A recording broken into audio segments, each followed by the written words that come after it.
The London Mayor, Sadiq Khan, has been granted an extension to his time in City Hall as leader of the capital, but not the way he wanted. The mayoral election has been delayed a year till next May by the COVID crisis. So time to reflect on as tough a time in office as could be imagined, and on his hopes of more to come as the leader with the biggest direct mandate in the UK. Afternoon to you, Sadiq Khan. Really lovely to be joining you, John, and I'm pleased it's not a Sunday morning, it's a civilised time on a Tuesday afternoon. Those days are behind me, Sadiq. I get Sunday mornings to myself these days. I just work every day like a normal human being. Sadiq, you've been in lockdown. You're speaking to us from your home in South London, and you didn't leave your home there for 2 months, pretty much at a stretch without moving really during the lockdown. And I saw you gave an interview to our colleague, Decca Aikenhead, who you and I know is about as good an interviewer as exists in the business or anywhere in print. And you spoke openly, and I found this fascinating, about how you found it hard, as no doubt a lot of people have found it hard and felt the strain, and how you felt low, depressed even, during that time, which was very open of you. Well, that's a fair summary, John, and as ever, Decca did a good summary of the interview as well. And the context is really important, John, which is I appreciate in our city alone, we've lost more than 8,000 people to COVID-19 across the country, more than 43,000 people. There are families who are grieving and bereaving. Yeah. I don't for a second wish to equate what I've suffered with what they're suffering. No, I know you're not seeking to do that. But it has been tough. And one of the things that I realized a long time ago, John, is people in my profession want to always look to be superhuman. And this reality test, we saw it this Sunday with the PM doing press ups. And listen, we can have a conversation about how strong we are if you want, physically and mentally. But I think it's really important that we're honest. And I was honest to the Sunday Times journalist, to Decca Aikenhead, about how I've been feeling. And John, I have been feeling low in relation to, yes, I've got a family that I love and adore. We live in a decent sized home. I've tried to lead by example by working from home, bearing in mind we're in the middle of a pandemic, and as indeed have my team and my staff. It's been tough though, John, because when you're a leader, whether it's in a media organization, whether it's in a FTSE 100 company, whether it's in politics or whether it's in sports, you often thrive on the interaction you have with your team, whether you call it a kitchen cabinet, your team, your staff. And I thrive on people. I love using the tube, the buses, the bads, the selfies, all that. And it's been tough. I've not needed to be medicalized. I've been trying to do stuff to keep my resilience. We all have mental health, but sometimes that mental health can turn into ill health. Yes. And the important thing is this, John, and I've been taken by the bravery of the princess, but also somebody we both know, Alistair Campbell, who's talked about their mental ill health in a way that gives me and others confidence to do so. And we've got to realize that people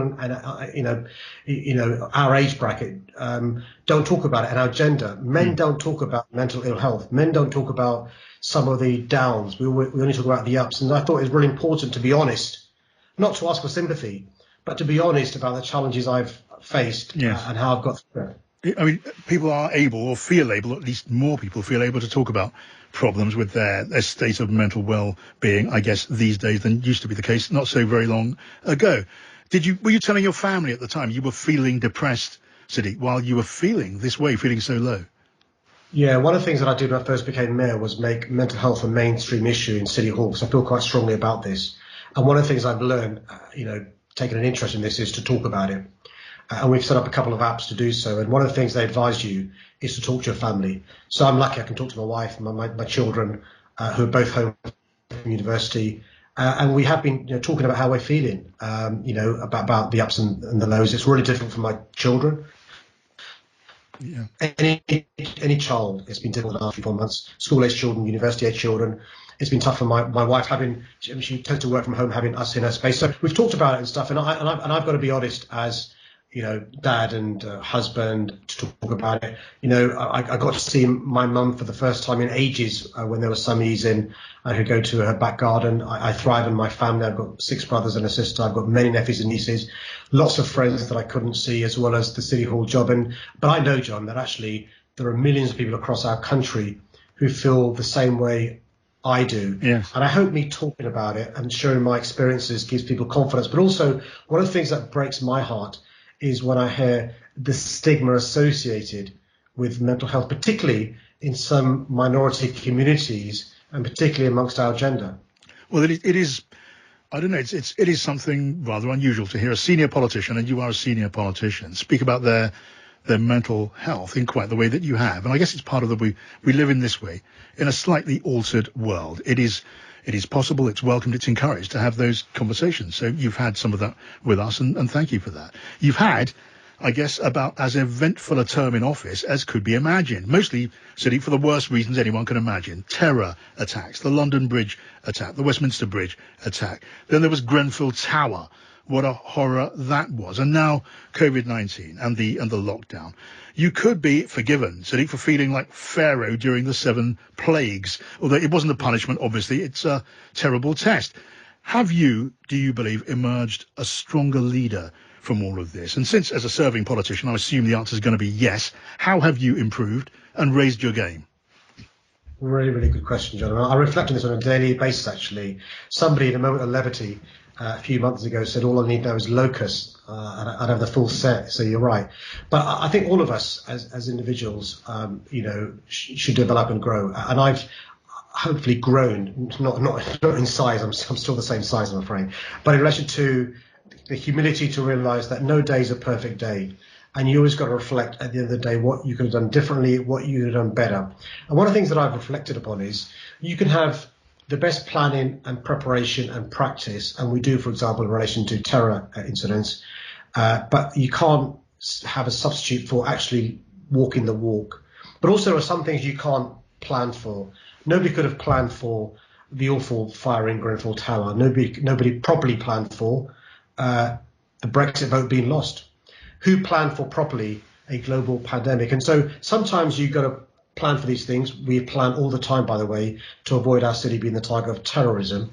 We plan all the time in relation to a number of issues. Yeah. You can't plan for certain things. You've got to be quite dexterous. And one of the things I've noticed, actually, you will know our swords crossed, if you like, when I was in Parliament.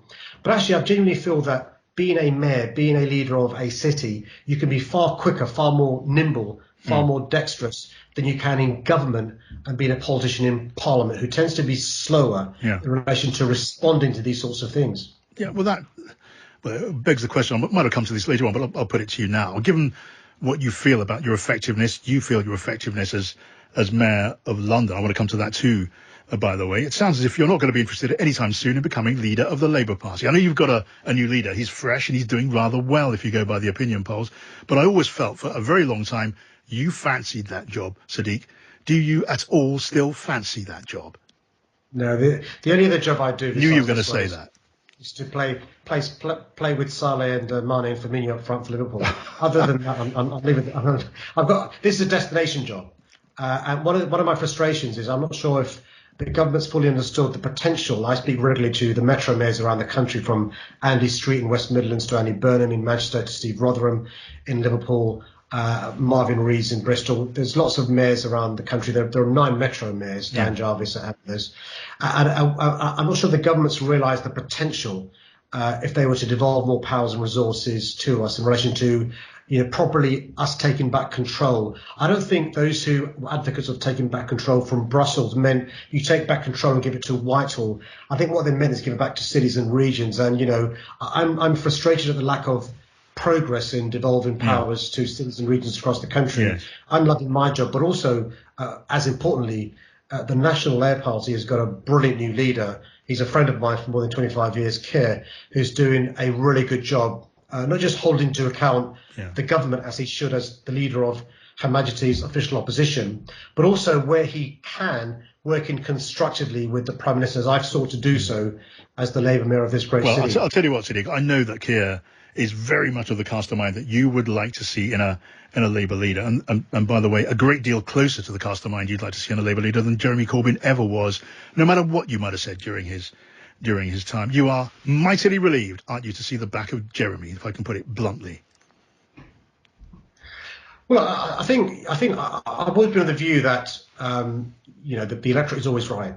And the electorate decided on 2 occasions that a Labour Party led by, Jeremy Corbyn, didn't deserve to be lent their votes to form a government. And I'm a subscriber to the school of thought you can do much more one day in power than you can 5,000 in opposition. Gordon Brown said that once. Tony Blair once said, power without principles is futile. Principles without power is barren, or the other way around. Yeah. The point I'm making is you've got to have the principles, but also the power. And so what Keir's got to do, with my support and the support of other Labour supporters, is to, over the next 4 years, earn the trust of the British public to lend us their vote with the next general election, so we can form a Labour government to do the things Labour governments should be doing. Yeah. Let's talk about your power then, and the power that you've exercised and how you've done that. And we've touched on your ups and downs, but some of them were pretty far down. We've seen violence, haven't we, on demos. Images were beamed around the country and around the world, triggered by the killing of George Floyd in Minnesota and the rise of the Black Lives Matter movement, and then violence from another right-wing corner. And around those demos, you were happy, even proud, I know, to see London police officers taking a knee at those demos in solidarity with the sentiment of Black Lives Matter. What do you say to those like Dominic Raab, the Foreign Secretary, First Secretary of State in Boris Johnson's cabinet, who recently, and others did too, suggested that taking a knee the way those officers did undermined respect for law and order? Well, if you look at the NFL player for the 49ers who first took the knee, he was taking the knee to show respect for the American national anthem, but also to bring attention to the fact that Black lives also matter. Yeah. And that in America, and indeed around the world, there is still too much racism, discrimination and inequality against Black people because of the colour of their skin. And what George Floyd's brutal killing has done is remind not just the people in Minnesota and Minneapolis and the USA, but also people across the globe, that actually Black people still face a huge amount of racism, inequality and discrimination. And the taking the knee is not subjugation or a reference to Game of Thrones. Yeah. It's a recognition of solidarity, of fraternity, of people around the world who need allies. Well, you were happy and proud, Sadiq, to see those officers do that. I know that you were. I come from a generation, John, who was routinely as a young boy, stopped and searched by the police using the old sus laws based upon the colour of my skin. But I have got the emotional intelligence to realise, even though I faced racism and Islamophobia, the experiences of Black people is different to the experiences I faced. Now, for a police officer in 2020 to have the confidence to take the knee in solidarity and fraternity to the Black Lives Matter movement is a million miles from my experience as a young Londoner growing up in South London. And that demonstrates the progress we've made since the Lawrence public inquiry, the Stephen Lawrence public inquiry, when you had police after police officer after police officer demonstrating breathtaking ignorance to the feelings many of us had during the Lawrence inquiry taking place. Yeah, and when you saw those demonstrations supporting Black Lives Matter, you were with them in spirit. You didn't march with them, but I know you were kind of with them in spirit. That your sympathy was with them entirely. What were your feelings, just for those who've been asking this question, about the violence that we saw taking place against the police? We saw a policewoman injured after her horse was pelted. That was seen on screens all around the world. What was your feeling about that? Not just as mayor, but as a man of colour, to use that American expression.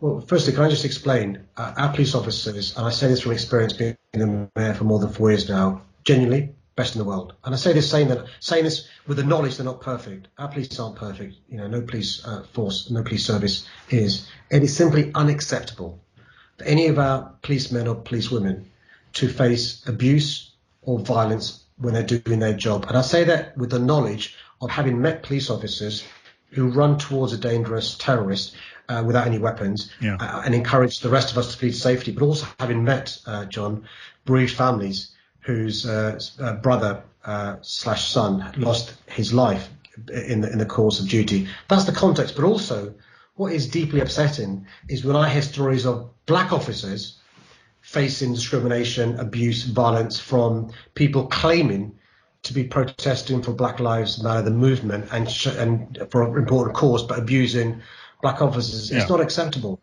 And so it's really important that I say this. That's not in my name. That's not in the name of the movement. So thorough disassociation from that kind of violence. And when you see, and you hear it every day now, attacks on the Black Lives Movement from those who brand the movement a Marxist organisation with radical ideas which they see as threatening from their perspective. What do you say to that? Because it is argued that most of those people marching were not following a particular agenda, whether radical, whether Marxist or otherwise. Where are you on your view on the BLM movement? I think you got to distinguish and not conflate organisations and the movement and the cause. And I'm quite clear: the movement and the cause are about ending racism, discrimination, and equality. We need policies to do that. It won't be done just by removing a statue or two. It'll be done by proper policies. How do we address the situation where young black children being excluded from schools, not getting the GCSEs their potential deserves, not getting the places in universities that they merit, not getting the jobs their qualifications deserve, being discriminated against on the streets by police officers, in the courts by magistrates and by judges, and on. That's how we're going to get a situation where we address racism, inequality, and discrimination being dealt with. What I don't think is sensible is, I've spent the last 10 years arguing for more resources for our police, but also understanding you've got to not just be tough on crime, but tough on the causes. So investing in young people, investing in youth clubs, investing on prevention. And that's why I've set up England's first violence reduction unit. It is a fact that a significant number of young people who are the victims of crime are black Londoners. I've met too many bereaved mums and dads who are black Londoners who've lost their loved ones because of violent crime. But also, I've met some amazing black Londoners who've had their potential fulfilled in our great city because of the helping hand. So just a thought on this, Sadiq. I mean, I could talk for an hour or more than an hour, but I'm going to run out of time. But you are the first mayor to have permanent police security. Your staff reported 17 threats against you to the police in the space of 3 months. In your judgment, how deeply does racism run in London, in Britain? There is racism in London and in Britain, but we are the most progressive city in the world. Yes, I've got protection other mayors haven't needed to have, and I face threats from both the extreme far right, but also so-called Islamists, support Islamist extremists as well. I say this, and let me answer it this way. I'm the proud father of 2 daughters, and we are proud Muslims. There is nowhere else in the world I'd want to live or raise my daughters than in this great city. Well, that's an interesting and useful, quite a strong testament. So, by the way, your daughters, they're 18 and 19. Neither of them tell their mates that their dad is the mayor of London. Yeah, so my youngest at university, nobody knows who dad is. My eldest... You must wish they would mention it just a little bit. No, actually, my poll numbers are quite good, so this is the time to do it. Okay. But no, I think it's really important. Keep your feet on the ground, have the humility, and I don't want them treated differently, and nor do they. And I'm really proud of the fact that they don't talk about it to their mates at uni and stuff. I might feel differently, but I guess that's fair enough. Look, the weekend's coming up. We're going to see another big unlocking, more people out on the streets. Sadiq, what are you going to do about that to keep people as far as possible in line? Are we going to see more police on the streets at least trying to enforce the rules? We've had across London, across Manchester, across the country, too many unlicensed music events that are, frankly speaking, dangerous because of the spread of the virus, because they're unlicensed, and for a variety of reasons. They're sometimes used, by the way, by organised drug dealers to sell their drugs. What we need to see this Saturday is a sensible response to the easing of lockdown. So a bit more police action. Sadiq, I've got to let you go, but great to talk to you. Thank you for joining us today.